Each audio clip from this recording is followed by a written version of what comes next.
La squadra mobile arresta i colpevoli di 2 rapine ad incastrarli le telecamere che si rivelano sempre più grandi alleate della sicurezza.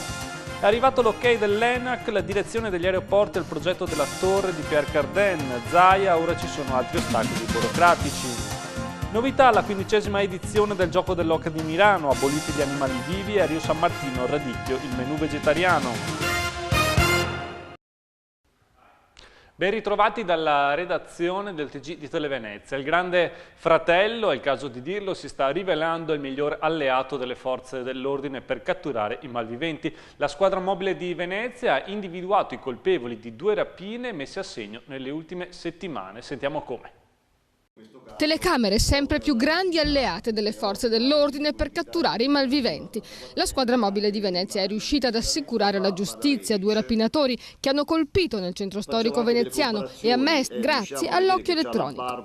Il primo episodio è accaduto il 20 settembre ed è il più odioso. Nel Parco Sabbioni, nelle vicinanze di Via Trento, un 84enne è stata pedinata e poi aggredita alle spalle da 2 individui che l'hanno afferrata per le braccia, le hanno strappato dal collo, prima 2 collane in oro con un crocefisso e 5 medagliette raffiguranti la Madonna e poi l'hanno rapinata della borsa. Una telecamera che sorvegliava il parco ha immortalato il pedinamento e consentito di risalire a Mustafa Beadarevic, cittadino bosniaco di 35 anni con precedenti per reati contro il patrimonio e per spaccio di stupefacenti, e si sta cercando il complice. Si tratta di soggetti che sono senza fissa dimora, risultano avere già controlli in altre anche parti d'Italia e sono più che altro avvezzi appunto in questo tipo di reato. Probabilmente individuano donne anche anziane, appunto non volendo rischiare un'eventuale reazione, e non si esclude che possano essere anche attivi in altri reati ugualmente odiosi come quello appunto delle truffe o i furti ai danni di persone anziane.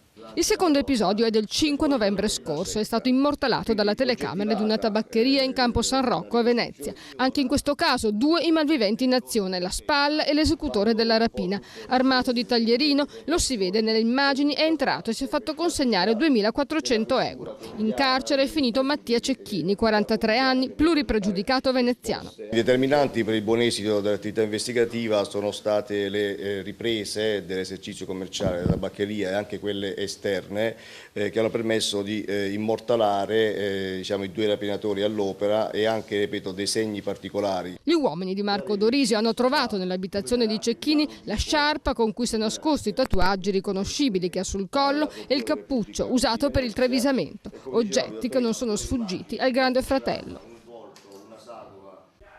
Scintille fra 2 compagni di classe per futili motivi e un ragazzo è stato preso a pugni e costretto a ricorrere alle cure del pronto soccorso. È accaduto nell'Istituto Tecnico Nautico Veniera di Castello fra 2 quattordicenni. Il Consiglio d'Istituto ha deciso di sospendere per 6 giorni l'aggressore e per 3 il ferito. Tutto è nato dall'invito di un insegnante supplente ad un alunno di andare a sedersi e di dirlo anche ai suoi compagni. Questi lo avrebbe fatto, ma strattonando la maglia di uno di loro ed è scattato il pugno. L'aggressione è stata bloccata dall'intervento dei compagni. La madre del ferito ha contestato la sospensione del figlio, il quale ha detto ora ha paura di andare a scuola.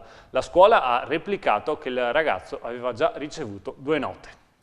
E voltiamo pagina perché oggi è stata anche la giornata della torre di Pierre Cardin. L'ENAC ha sciolto le riserve sulla pericolosità dell'edificio a ridosso dell'aeroporto e ora è caduto un grosso ostacolo alla realizzazione del sogno dello stilista italo-francese. Ora ci sono altri impedimenti burocratici, ha commentato Luca Zaia, anche se ha convenuto che quello di oggi è stato un grande passo avanti. Sentiamo.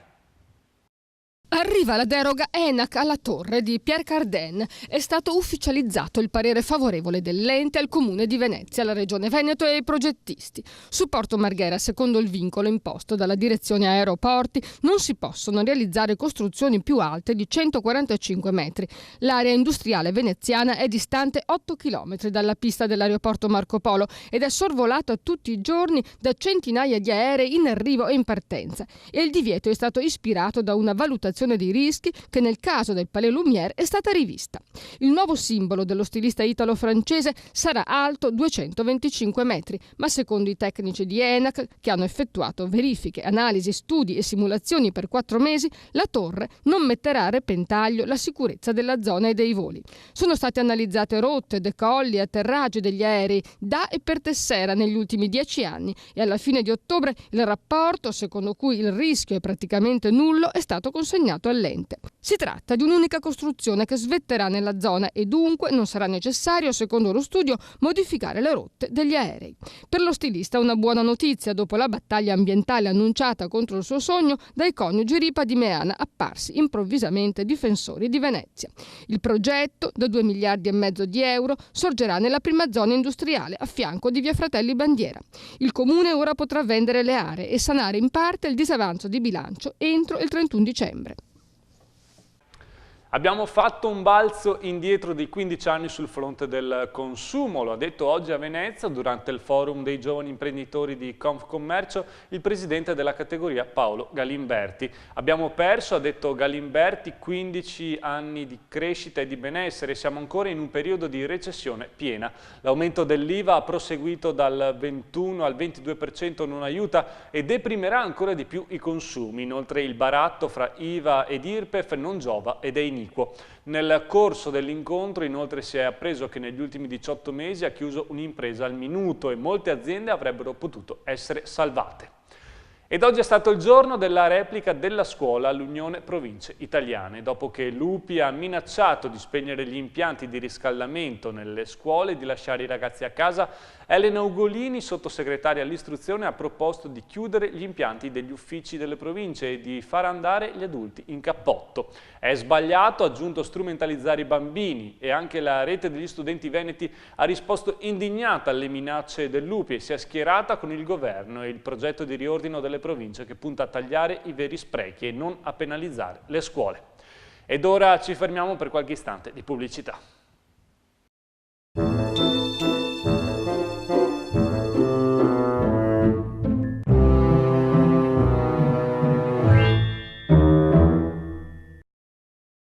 Il Noceto presenta Noce d'Oro, qualità superiore, sapore inconfondibile.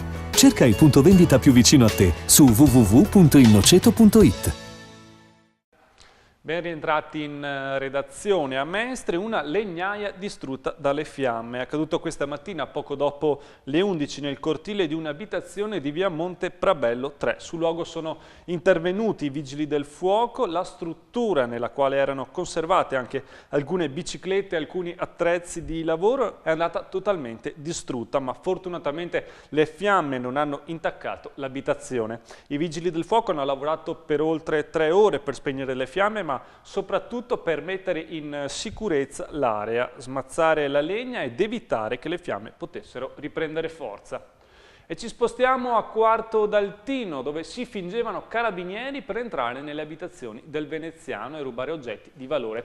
I 3 finti militari sono stati però scoperti dai carabinieri autentici del nucleo operativo di Venezia al termine dell'ennesimo colpo, questa volta messo a segno in casa di un'immigrata appunto a Quarto d'Altino. In manette sono finiti un 37enne di Venezia, un kosovaro, di 29 anni irregolare e un altro veneziano di 33 anni. Si erano appropriati di 2.500 euro, un iPhone, orologi e preziosi per 1.200 euro. E a Treviso si sono stabilizzate le condizioni del gioielliere trevigiano 47enne rimasto ferito ieri sera nel corso di una rapina ai danni del negozio di Pieve di Soligo, di cui è proprietario assieme al padre. L'uomo è stato raggiunto da un colpo di pistola al basso ventre, ma non è mai stato in pericolo di vita. Continua intanto la caccia ai rapinatori. E un altro appuntamento, cambiamo completamente pagina, un altro appuntamento appunto di richiamo è la festa del radicchio in corso a Rio San Martino, frazione di Scorzè. Fra sabato e domenica sono previsti tantissimi eventi di sport, cultura e spettacolo e la gastronomia diventa sempre più interessante. Vediamo. Esplode anche quest'anno a Rio San Martino la sana voglia di radicchio. In questa frazione di Scorzè la festa dedicata all'ortaggio principe della zona si presenta grandiosa come e più del solito, con 200 volontari all'opera e almeno 70.000 ospiti attesi da qui fino al 25 novembre. Dunque radicchio, ma non radicchio qualsiasi. Si tratta infatti di quello rosso di Treviso IGP, il meglio in assoluto. L'edizione 2012 della festa, la 31esima, lo propone in 1000 modi diversi, nei risotti come contorno, in tantissimi dolci e biscotti e persino sotto forma di birra. L'inaugurazione ufficiale è prevista nella mattinata di domenica 11 novembre col consueto corteo di autorità, l'apertura di alcune mostre e l'esposizione dei frutti invernali, radicchio in primis, ma anche patata dolce americana e altri ortaggi provenienti da coltivazioni biologiche. E a proposito di alimentazione naturale, assolutamente da non perdere tra i vari appuntamenti in cartellone il concorso per istituti alberghieri presieduto da Beppe Bigazzi. Si svolgerà domenica 25 novembre e avrà come tema il radicchio rosso di Treviso nella cucina vegetariana e vegana. L'intero programma della manifestazione è davvero ricchissimo, meglio consultarlo sul sito della Proloco di Scorzè, nonché sull'apposita pagina Facebook. Il radicchio è un piccolo grande mondo a sé stante, tutto da scoprire e degustare.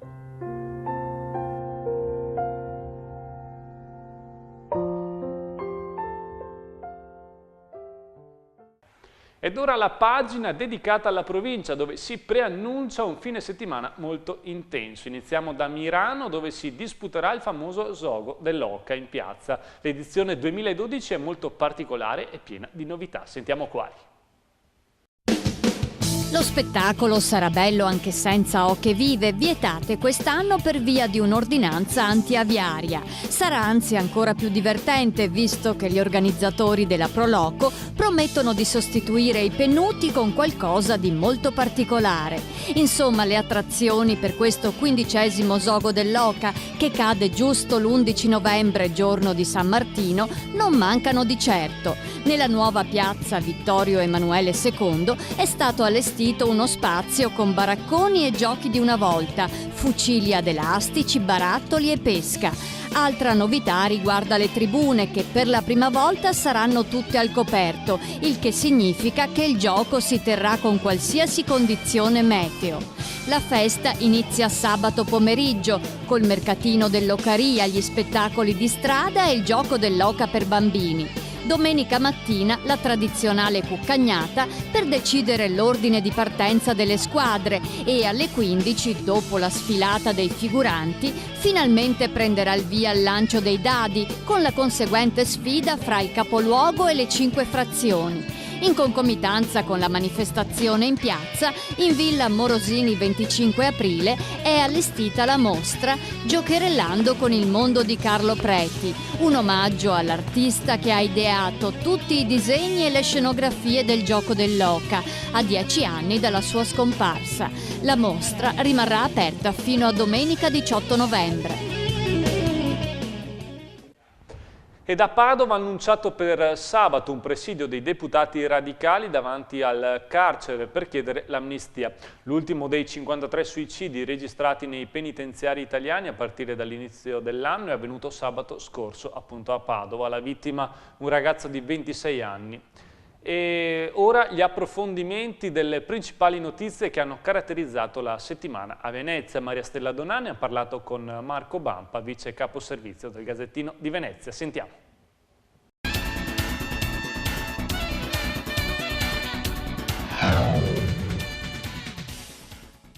Siamo negli studi di Radio Venezia per la nostra consueta rubrica Lo Zoom del Gazzettino del venerdì. Con me è Marco Bampa, vice caposervizio del Gazzettino, lo conoscete ormai, è un volto noto, un habitué di questo nostro appuntamento. Allora, senti Marco, la notizia della settimana, tra l'altro proprio oggi c'è uno sviluppo a torre di Pier Cardin.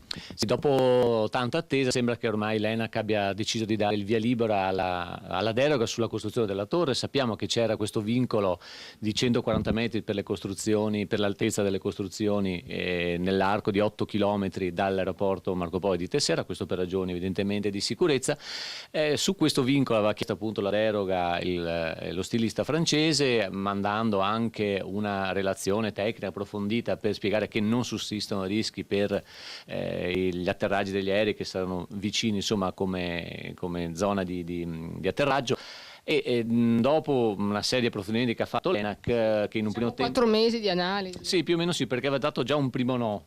A questo ha replicato appunto Cardin con un supplemento, diciamo così, di indagine, se così si può dire, tecnica, e oggi dovrebbe arrivare la conferma da parte di ENAC. Oggi si dice il CDA a Roma che questa deroga viene concessa ed è il via libera, insomma, questa grande opera che, insomma, si spera venga realizzata a Marghera. Sì, lo diciamo velocemente, 2 miliardi e migliaia di posti di lavoro, con addirittura un'università della moda all'interno, quindi insomma cambierà la faccia di Porto Marghera, e su questo gli operai non sono molto contenti, perché dicono si sta snaturando l'area industriale di Porto Marghera, e anche qui sarà un'altra partita da giocare. Il quadrante di Tessera, tutto questo c'entra. Si c'entra perché anche lì c'entra l'ENAC, che c'entra il Comune di Venezia, anche lì c'era il vincolo aeroportuale, quello che viene posto sulla seconda pista che verrà costruita da qui al 2030 per il raddoppio dei passeggeri che frequenteranno l'aeroporto Marco Polo, che non consentirebbe questo vincolo la costruzione del quadrante, perché non si potrebbe costruire nel raggio di 1 chilometro dal centro di questa nuova futura pista. Sembra che l'ENAC abbia deciso di rivedere questo vincolo, in qualche modo di accorciarlo, di restringerlo, in modo da dare la possibilità al Comune di Venezia di costruire il quadrante di Tessera, che ricordiamo prevede il nuovo stadio, la cittadella dello sport, del divertimento, insomma è una scommessa su cui il Comune ha insistito molto, specialmente la Giunta Orsoni. Staremo a vedere, insomma, 2 giornate storiche per la nostra città, diciamo, per il futuro della nostra città. Senti, l'altra notizia è il carico nucleare, se ne è parlato per tutta la settimana, finalmente è passato, ha preoccupato, allertato, anche incuriosito. Sì, anche incuriosito, diciamo, forse tanto rumore per nulla alla fine, no? Perché alla fine, insomma, c'è stato un po' di paura, ma insomma si è visto che non poteva nuocere a nessuno a questo carico. Sì, lì forse si è difettato un po' nella comunicazione, forse un po' di più trasparenza.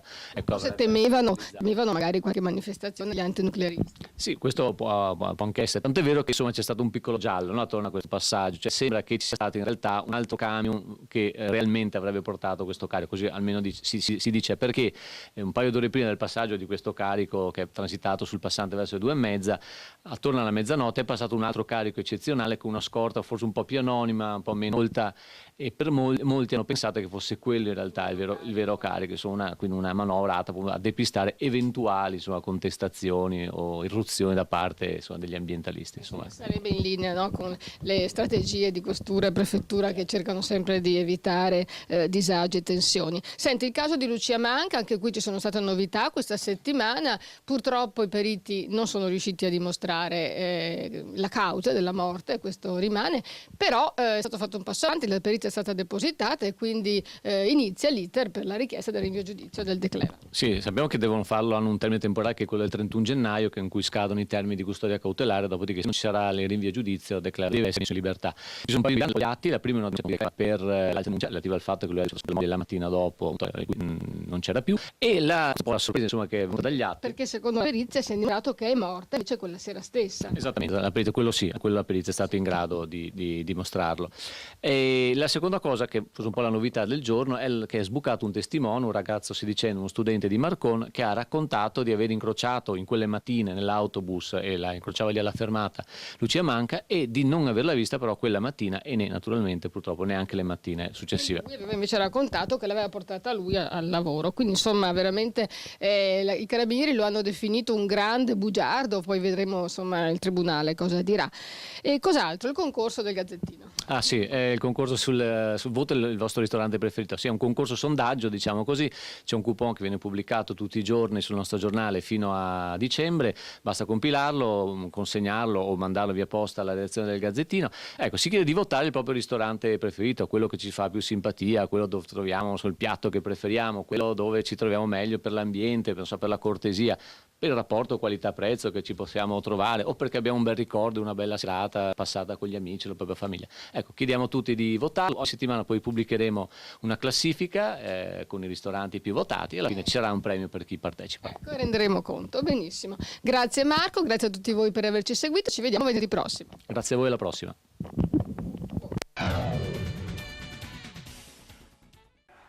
Si prospetta ancora una domenica difficile per Venezia. Il centro marea infatti prevede 120 cm sul medio mare alle 8:15 del mattino, codice arancio dunque in coincidenza con l'arrivo di una perturbazione che porterà nel fine settimana pioggia sulla città. Un'ondata di maltempo per certi versi, secondo il centro, simile a quello che ha fatto salire l'acqua a 143 cm una settimana fa, e i meteorologi parlano di allarme rosso per il maltempo che si abbatterà sulla terraferma, è assicurato lo Scirocco.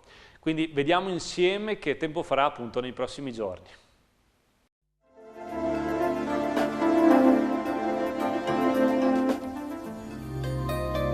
Sensibile peggioramento nel fine settimana, compreso lunedì, con nuvolosità, piogge estese ed abbondanti, vento di scirocco e acqua alta. Sabato 10 novembre, foschie notturne. Di giorno cielo coperto con piogge dapprima deboli, poi sempre più intense, anche a carattere di rovescio. Minime in aumento, massime stazionarie. Mare da poco mosso ad agitato. Domenica 11 novembre. Tempo molto perturbato con rovesci estesi e abbondanti, forte vento di scirocco sulla costa, temperature in salita, specie le minime, mare molto mosso. Lunedì 12 novembre, nuvolosità in attenuazione con precipitazioni meno consistenti rispetto a domenica, valori stabili compresi fra i 15 e i 17 gradi. Martedì 13 novembre, nuvolosità innocua senza pioggia, foschie o nebbie nelle ore più fredde, massime in aumento fino ai 20 gradi. La marea di sabato 10 novembre è sostenuta, la massima alle 7:50 85 cm, la minima alle 14:35 0 cm. La nostra copertina finale arriva da Venezia, dove un gruppo di jazzisti ha regalato una serata molto cool agli ospiti del Paradiso Perduto. Su queste note io vi saluto, vi do appuntamento alle edizioni delle 6:30, 7:30 e per l'informazione serale 19, 20:30 e 23. Arrivederci dalla redazione del TG di Televenezia.